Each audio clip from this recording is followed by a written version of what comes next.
Okay, let's unpack this. Imagine for a second, you're a lawyer. Hmm? You're defending a case that is, well, it's ancient. We're talking about faith, doctrine, ultimate purpose. Right. And suddenly you're in a 21st century courtroom. The judge, the jury, the witnesses, Hmm. they all speak one language and one language only. And that language is empirical science. Exactly. Cold observation, demonstrable material fact. And all your beautiful ancient evidence, which was just, intellectually solid 1,000 years ago, is suddenly just anecdote. It's historical curiosity. So what do you do? I mean, that's a profound intellectual crisis. Do you retreat and just reject the whole court, or do you actually try to use the language of the court itself to make your case? And that precise challenge, that strategic problem, is what drove the massive intellectual project of the Indian thinker, Wahiduddin Khan. Mm. Today, we are diving deep into his reconstruction of religious thought, a project he called, toward a new ilm al-kalam. A new science of discourse. And to really feel the weight of that, you have to get the context. The traditional Islamic ilm al-kalam. I mean, this was one of the great intellectual achievements of its time. Absolutely. But it was designed to answer very specific challenges. It was grappling with Greek philosophers, with internal theological debates. The tools were highly abstract, formal logic, philosophy. But the adversary just completely changed. Completely. Today, the opponent isn't, the ghost of Aristotle. It's the physicist who says, look, I don't see God in my equations. Or the biologist who sees evolution as just a random, unguided process. It's the average person who just expects a material explanation for everything. Exactly. And the old system, no matter how elegant it was just using the wrong toolkit. It was a toolkit for a different war. And that gap between the old method and the modern mind, it just became a chasm. Khan saw that if things continued, faith would just become irrelevant to the modern conversation. And that brings us to this perfect, almost frustrating analogy from the source material. It's like trying to open a modern fingerprint lock with a beautiful, antique 12th century iron key. The key is a masterpiece, a work of genius for its time. But it won't open the door. It just won't work on the modern mind. And that was Khan's diagnosis. The crisis wasn't the belief itself, the thing behind the door. That was constant. The problem was the key. The methodology, the tool you use to communicate.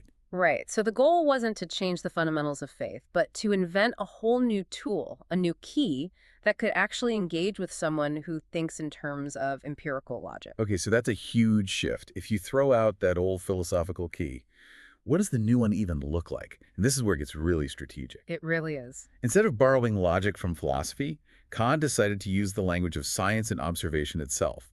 He built his new theology on what our analysis calls the Quranic and cosmic rationalities. We really need to pause on that phrase because that's the whole break in a nutshell.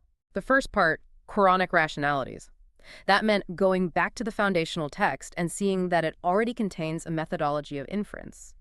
He saw these recurring questions in the text, like, do they not observe? Afarayan zurun. And do they not reason? Afalayakalun. Right. So instead of looking to Greek philosophy for the tools of logic, he said the tool is right there in the source. So stop theorizing about abstract substances and just start observing what is literally in front of you. Precisely. And that flows right into the second really radical part, the cosmic rationalities. The universe itself. The universe itself. The answer to do they not observe is to observe the cosmos.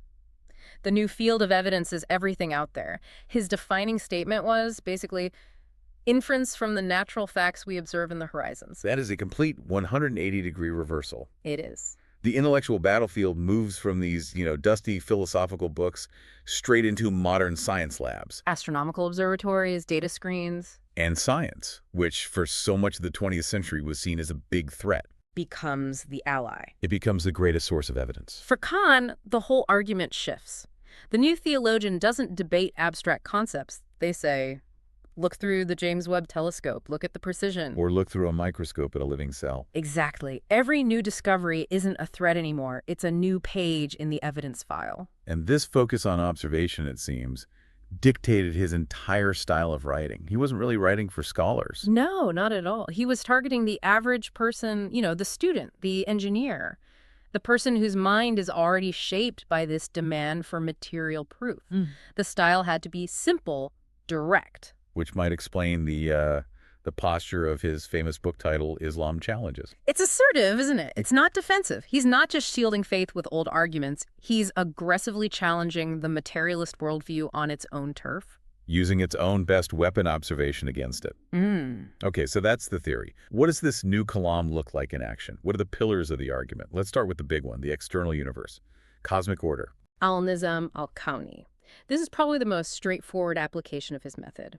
The argument is all about the sheer improbability of the universe being a product of blind chance. Right. He points to the dazzling system we see, from the laws of planetary motion down to the chemistry inside our own cells. This whole system, he argues, has to have an intelligent creator. And the key word, as the source points out, is blind. It's not just that a force is needed. No, that's the critical distinction. He said the system cannot be explained unless a force created it, and that force is not a blind force. That's everything. It is. Think about it like an ink factory exploding. You get random splotches on the wall. That's blind chance. Sure. But what if that same explosion resulted in a perfectly written, coherent encyclopedia? Okay, that's impossible. Right. Khan is saying the cosmos is the encyclopedia, not the random ink splotches. Blindness can't produce that kind of coherence. And he was using contemporary science to back this up. Astronomical discoveries, precise mathematical laws. Yeah, exactly. When modern physics talks about the fine-tuning of cosmic constants, that delicate balance of gravity and electromagnetism that allows life to even exist. For Khan, that's just hard empirical evidence. It's proof of a mighty mathematical mind behind it all. So if we connect this for you, the listener, what Khan's framework really implies is that the evidence for faith it's constantly growing. It's accumulating. Every time a new galaxy is mapped or a new protein sequence is decoded, the case file for intelligent design just gets thicker. It's living evidence, not fossilized. Right. Okay, that's powerful. Yeah. Using the external world, physics, astronomy. Yeah. But it's one thing to see order in a galaxy. It's a whole other thing to argue for something purely metaphysical, like the afterlife. Right. How does he bridge that gap? How does he keep his empirical method when you can't put the hereafter in a lab? And this is where the method shows its flexibility. Since you can't find physical proof, he just shifts the field of observation. From the external cosmos to the internal human universe, Yeah. our own psychology, Yeah. our moral phenomena. Okay, this is fascinating. What's the logic? He observed that all humans, everywhere, across all cultures, have this deep, innate sense of absolute justice. A desire for perfect fairness. Exactly. And we constantly see the opposite in the world, right? We see injustice. The innocent suffer, the guilty get away with it. The scales are never perfectly balanced in this life. So his conclusion from that observation is what? That this powerful shared human feeling, this instinct for justice that is almost never satisfied here, it must be a kind of compass. A compass planted inside us. Yes. A compass that must be pointing toward another world, a metaphysical reality, where that absolute balance is finally achieved. So the evidence isn't physical, it's psychological, moral.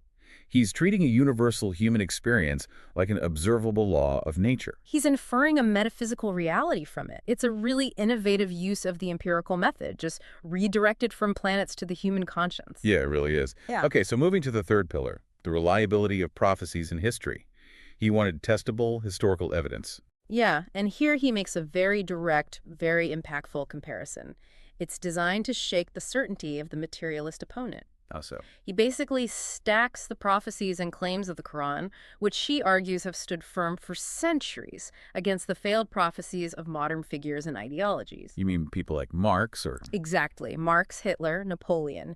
He's making a very simple point. Look at the track record. One set of claims is still standing after 14 centuries. The others, these powerful, purely materialist ideologies, they collapsed in less than a century. It's a brilliant strategy for the average person, not the academic. Totally. He's asking, just based on observed historical results, which system seems more reliable? It's about creating doubt in the confidence of materialism using its own standard of proof, historical outcome. This was clearly a much bigger project than just a few books. It needed, formal recognition. It did, and the source points to a key moment. A landmark seminar at the Islamic Financial University in India. December 27, 1976. That date is crucial. The seminar was called Renewal of Islamic Thought.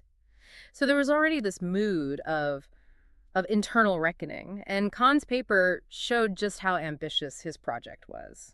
And the title of his paper just throws down the gauntlet, doesn't it? It does. Toward a new Ilm al-Kalam. Not a renovation, not a modification. It's a declaration of complete reconstruction. He was building a new house, custom designed for the modern climate, not just patching at the old one. So what does it all boil down to? What's the mission statement? The analysis gives us the project's slogan. And the wording here is everything. The function of the new Ilm al-Kalam is showing religious doctrine in a scientific manner. Note the word. Showing. Not proving. Not proving, not establishing. The assumption is that the truth is already there, like the sun.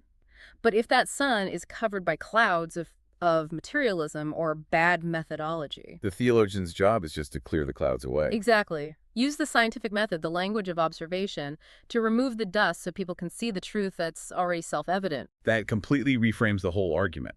The truth just needs to be properly displayed using tools the modern mind respects. So to just summarize the three huge shifts he made. First, the source of evidence.